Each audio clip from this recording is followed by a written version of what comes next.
നിങ്ങളിൽ ആരെങ്കിലും ഉറക്കിൽ നിന്ന് എഴുന്നേറ്റ് കഴിഞ്ഞാൽ 3 തവണ കൈ കഴുകാതെ ആ കൈ ഒരു വെള്ളത്തിൽ കൊണ്ടുപോയി മുക്കരുത്, ഒരു പാത്രത്തിലിടരുത്. ആ കയ്യ കൊണ്ട് ബ്രഷ് എടുത്ത് പല്ല് തേക്കരുത്. ആ കൈ കൊണ്ട് ഉമ്മമാര് മാവ് കുഴക്കരുത്. കാരണം ഫൈന്നഹു ലാ യദ്രി ഐന ബാത്തത്ത് യദാ, രാത്രി എവിടൊക്കെയാണ് ഈ കൈകൾ വിഹരിച്ച് നടന്നത് അവൻ അറിയില്ല. അതാ നബി തങ്ങൾ പറഞ്ഞത്. രാവിലെ ഇറങ്ങിയാൽ ആദ്യം 3 വട്ടം കൈ. നമ്മളൊക്കെ ശ്രദ്ധിക്കണ്ട. നമ്മൾ ആദ്യം ബ്രഷ് എടുക്കും.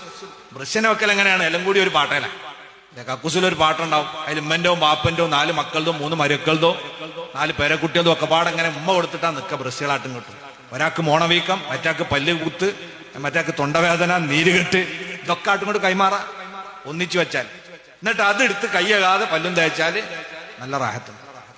അപ്പൊ ഇത് രാവിലെ തന്നെ എഴുന്നേറ്റ, എപ്പോഴാണെങ്കിലും ഉറങ്ങിയാൽ എഴുന്നേറ്റ് കൈ നന്നായി കഴുകാം.